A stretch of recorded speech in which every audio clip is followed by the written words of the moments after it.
Mélancolia est un drame écrit et réalisé par Lars von Trier, réalisateur danois, auteur de films tels que Dancer in the Dark, Breaking the Wave ou encore Antichrist. Le film est construit en deux parties. La première, intitulée Justine, raconte le mariage de ce personnage, une jeune femme atteinte de mélancolie. Son état d'esprit la rend incapable d'être heureuse et la fait sombrer progressivement dans la dépression. La seconde partie porte le nom de Claire, la sœur de Justine, et son parfait antagoniste. Celle-ci décide de prendre en charge sa sœur alors que Mélancolia, une gigantesque planète, s'apprête à heurter la Terre.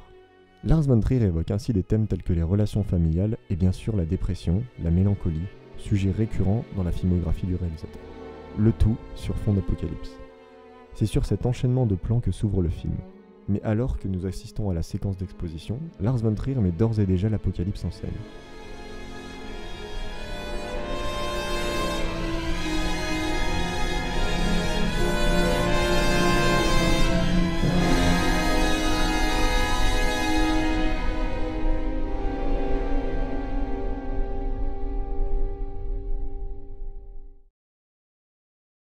La séquence semble à première vue répondre à toutes les attentes de la scène d'exposition. Elle introduit en effet les principaux personnages du film ainsi que leurs caractéristiques.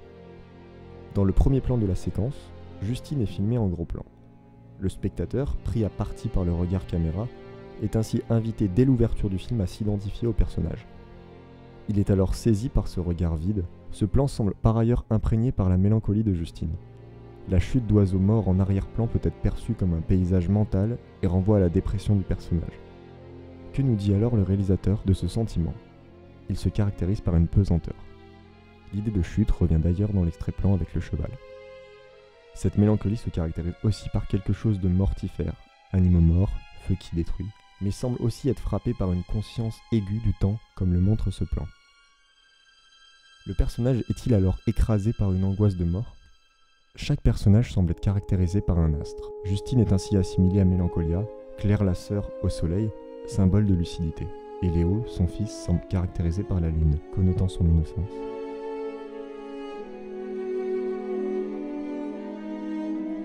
Si cette séquence comporte tous les éléments d'une scène d'exposition, le film s'ouvre pourtant sur la fin du monde.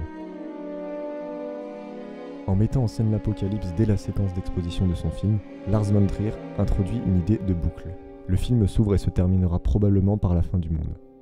Le rythme de montage, la composition des plans entre autres, font de cette séquence une scène presque onirique et laisse planer le doute sur ce qui va advenir. Il accentue ainsi le côté dramatique de son film en y introduisant une sorte de fatalité. Le réalisateur semble également inviter le spectateur à vivre cette expérience aux côtés des personnages. Il filme l'apocalypse à travers le prisme d'une famille, une sorte de microcosme. Il peut ainsi jouer sur les décors, symbole de notre civilisation riche. On observe également une alternance des échelles de plans. On passe parfois de gros plans, d'une certaine proximité avec les personnages, à des plans à l'échelle de notre planète. Le réalisateur élargit ainsi sa réflexion.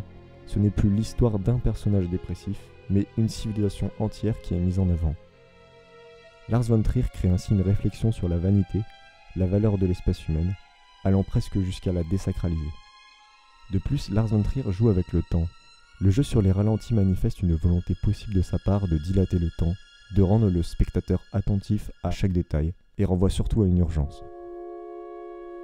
Mais malgré cette idée de fatalité, de cataclysme inéluctable, le réalisateur met en scène une vision idéalisée, presque fantasmée de l'apocalypse.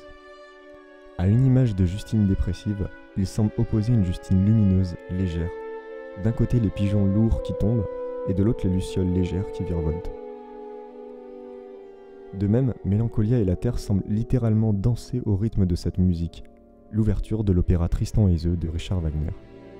Le cinéaste établit donc un parallèle entre amour et mort, entre pulsion de vie et pulsion de mort.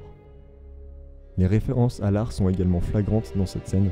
Nous voyons ici les chasseurs dans la neige de Bruegel, et les plans sont d'ailleurs composés et filmés comme de véritables tableaux. Quant au titre, il peut également faire référence à la gravure éponyme de Dürer. Lars von Trier semble donc mettre en parallèle la mélancolie et la création artistique.